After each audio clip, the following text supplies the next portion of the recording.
Здравствуйте, мои дорогие друзья, мои подписчики и все гости моего канала. Сегодня вы услышите необычную сказку. Она в стихах и немного с юмором. Золотой мешочек или как все сказки перепутались. Жил-был старенький маг, и звали его Весельчак.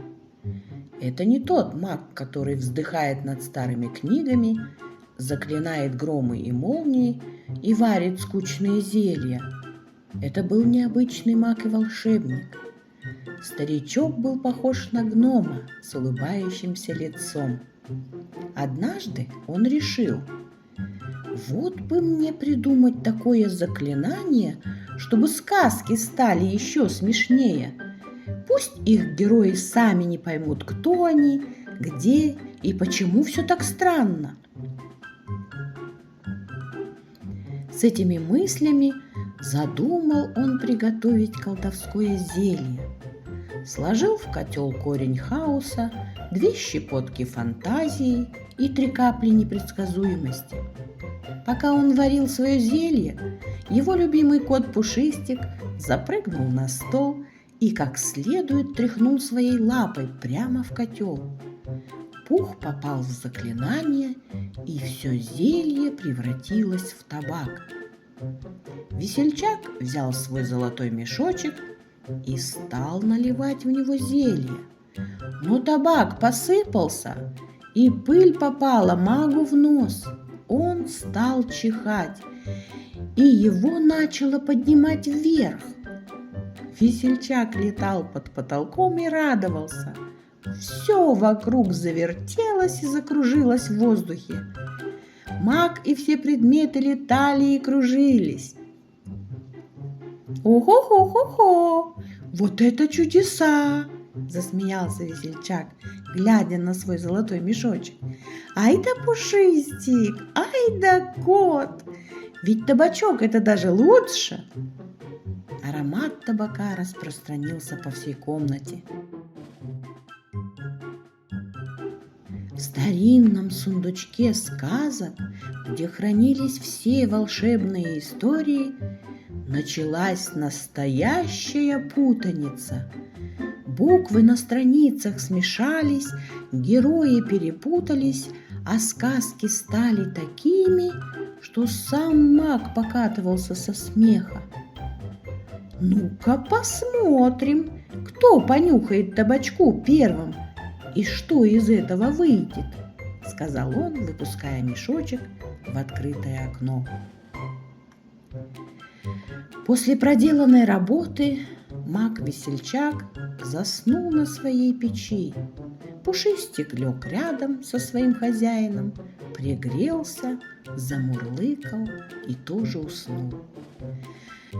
Тут вдруг ветер поднялся, как будто кто-то рассмеялся.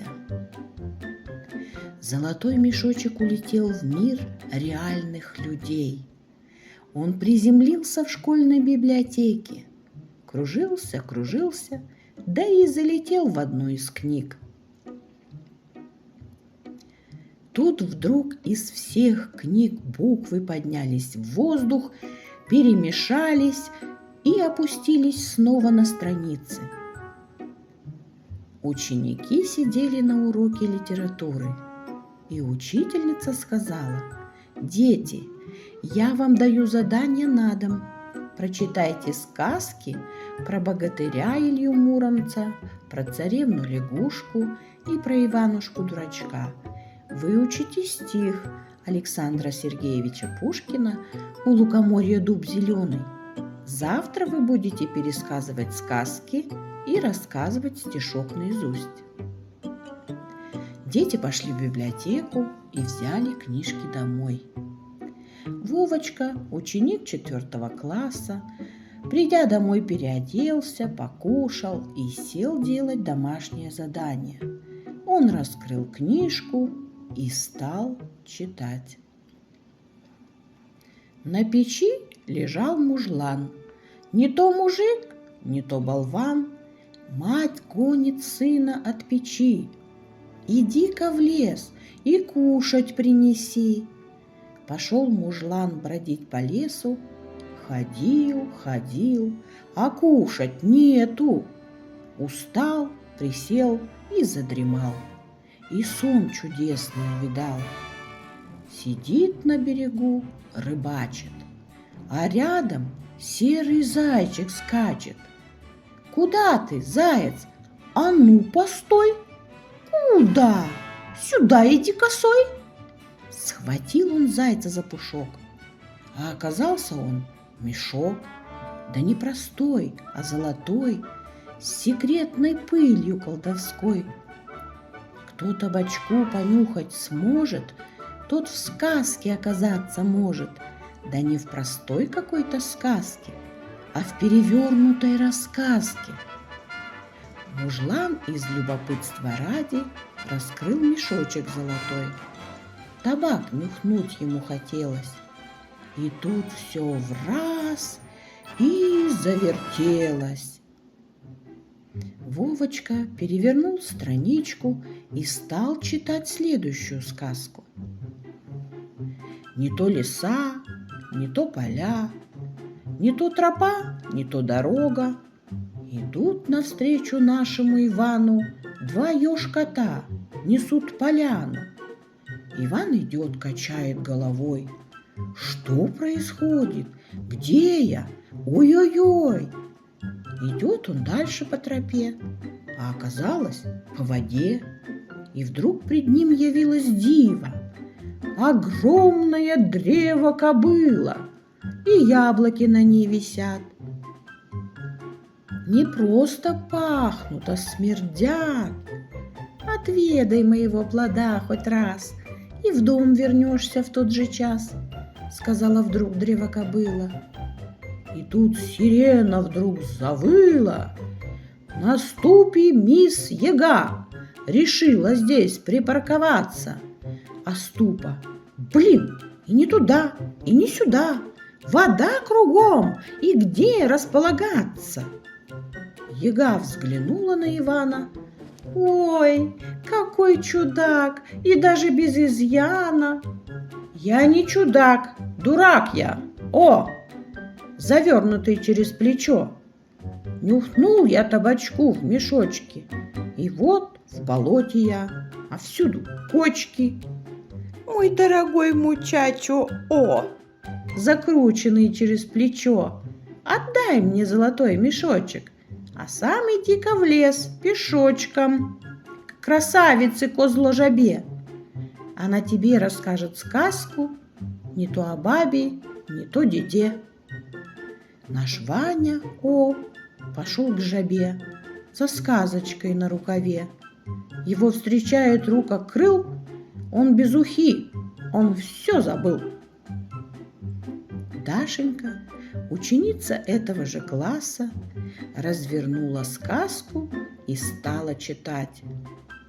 В темном лесу, где небо кажется ближе, чем земля, однажды появился странный персонаж. Он искал чего-то и не знал, что ему нужно. Вместо рук у него были ножки, на голове торчали рожки. Он важно топал ножками по тропинке, будто это были самые лучшие ноги в мире. «Я магический художник», — говорил он с гордостью, — «неправильный, но уникальный». Все лесные жители старались держаться от него подальше, уж больно необычно он выглядел. А буквы тем временем снова поменялись местами. Не то баба, не то дед, решил он обновить портрет. Он в лес пошел искать таланта, а повстречал ухо-крыло Франта. Из кустов выходит чудо под названием ухо-крыл. Он не просто чудо-юдо, он художество открыл. «Ну, привет! Ты кто такое?» «Я ошибка всех миров». Ты, как видно, здесь героем стал без лишних всяких слов. Ухокрыл достал палитру, краски вытащил пучок и сказал: «Ща, я ж гений!» Сам уселся на пенек.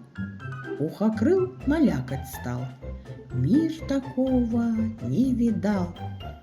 Лисо-лев, слона-змея, ух, картиночка моя! Краской брызнул тут и там, мазал все напополам. Тут рога, там лапы, уши. Ухокрыл сказал: «Послушай, ну теперь-то ты, друг, чудо!» Подошел к ручью лесному, заглянул в него сурово. «Эх, художник, что за дело? Почему меня так сделал?» «Кто это?» – пищали мыши. «Что это?» – шипят ежи. Ни то баба, ни то дед торопился на обед. Захотел он вдруг покушать. Вместо рта торчали уши. Стал он думать, как же быть, как ушами супчик пить.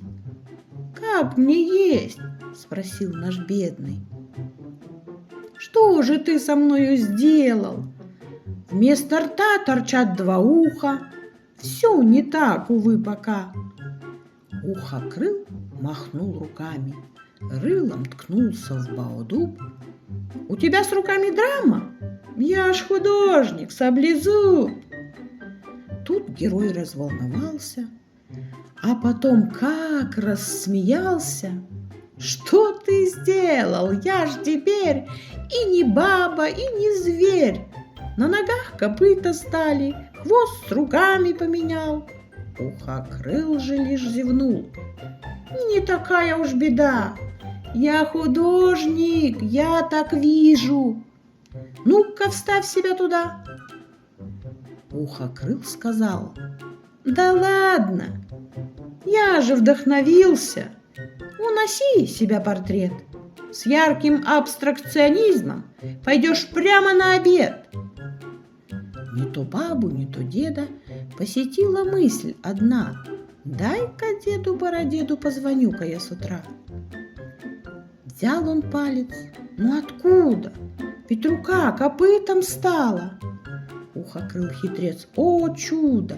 Телефон нарисовал». Деда номер набирает, рожки кнопки нажимают. И в ответ раздался гулкий голос деда-бабушки могучий: «Кто меня тревожит рано? Это ты, моя нирвана? Не могу тебя я видеть. Так, скорее излагай». «Это я, сынок твой странный. Рожки вместо ног представь. Как исправить, что мне сделать? Сахар бросится опять?» «Где тебя холера носит? Муха-мать давно звала. Приготовила котлеты из мясного паука». «Чем мне есть? Ушами, что ли?» Баба-дед проговорил. Откупорил кусок камня и в стакан себе налил. Не то дед опять заныл. Рожки даже покраснели. «Что ты, дед, понамудрил, когда свадьбу отгремели?» Дед в ответ застыл немного, уши чуть позеленели. «Мать-котлетница зовет! Мы обед давно уж съели!» Не то баба, не то дед. Вот, послушай мой ответ. Что за дети нынче право? Все у них повсюду драма. Ухокрыл сказал: «Ну ладно», проводив героя взглядом, «ждут тебя, иди, родимый, будешь с нею вечно жить».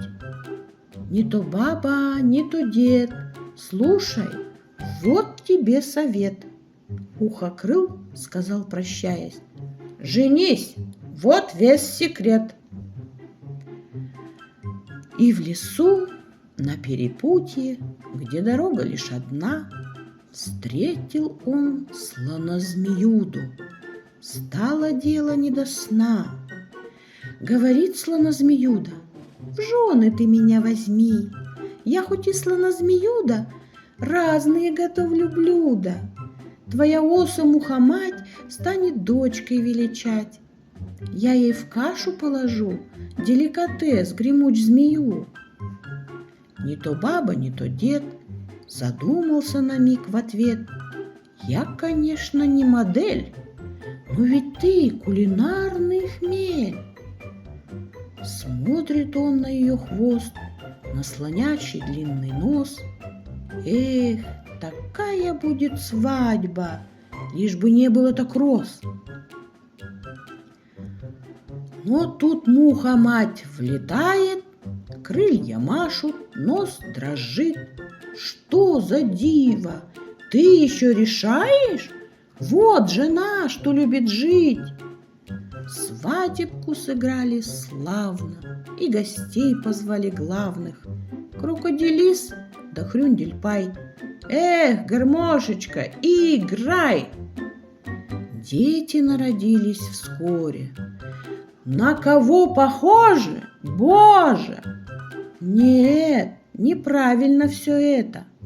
Нужно все перемешать. Ветер заново поднялся, будто кто-то рассмеялся. Настенька пришла из школы, покушала, помыла посуду и села делать уроки. Взяла книжку Александра Сергеевича Пушкина и стала читать. У лукоморья дуб срубили, там пальма выросла сейчас, золотую цепь на зубы растащили. Такой вот, дети, стих у нас. Здесь колобок с булавою в руках, царю Гвидону дали в глаз. Здесь Змей Горыныч связан в узел, на пальме восседал Кутузов. Он грыз орешки, щелкнул зубом и крикнул: «Что это за музы?» А там под пальмой лукоморья вся трын-трава пустилась в пляс. Верблюда рыбка золотая с ученой крысой пили квас. Сам Пушкин за голову взялся. Где лукоморье, где же дуб? Ганс Христиан и братья Гримм спросили: что за пилигрим? Роман Толстого «Война и мир» перемешалось все со сказкой. Здесь фея с ведьмой подрались, богатырей лупили скалкой, а шапка красная позеленела, на скакунах катались 3 медведя. На что ответил Ганс Христиан: тут мир пошел войной на сказку. Все читатели смеялись, держась за животы. Это была необычная сказка. Дети вглядывались в книжки, не понять им этой фишки. А это точно про Илью? И почему тут скачет кенгуру? Мужлан проснулся, оглянулся и сладко-сладко потянулся. В его руках лежал мешочек, да не простой, а с табачком. Тут ветер снова как поднялся, как будто кто-то рассмеялся. «Эй, что за штука? Здесь табак? Да не простой, а колдовской, и светится, как свет живой». Мужлан подумал: разок нюхну и в лес пойду, авось не сгину, не умру.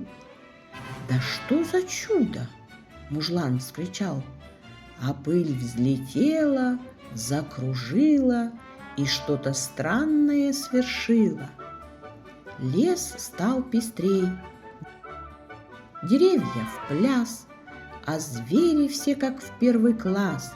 Кто с книжкой, кто стихи читает, а лось с гармошкой напевает. Мужлан затылок почесал. Все ясно, крепко же я спал. Однако надо разобраться, что за рассказ и что за сказка. Ну-ка, мешок, открой секрет.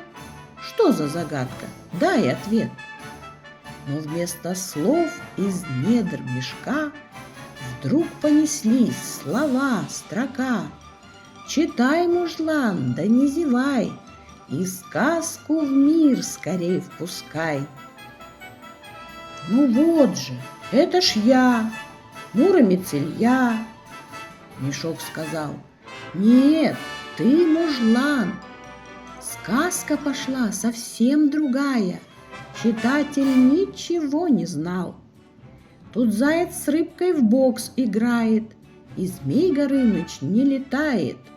И наш читатель понимает, что сказка эта непростая, не злая, абсурдная, смешная. И тут он стал вникать в сюжет. Тише, стойте, вот ответ. Кто здесь мешок волшебный тронет, тот в хаосе таком утонет. Перевернет все, как ворона, закаркают грибы с короной. И сказка засмеялась над мужланом. Тут все намешано, и все неважно. Теперь твой долг порядок навести, но прежде сам собой ты станешь, когда проснешься на печи.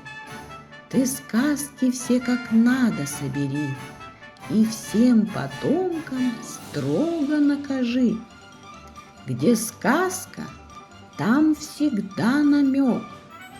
Не превращайте жизнь в хаос. Конец сказки. Вот такую необычную сказку я написала. А хорошая она, смешная или не очень, решать вам. Напишите в комментариях, а я с удовольствием прочитаю их. А пока подписывайтесь на мой канал, ставьте лайк, чтобы другие дети ее послушали. Ну а я с вами прощаюсь и желаю вам всего самого хорошего. До новых встреч, мои дорогие!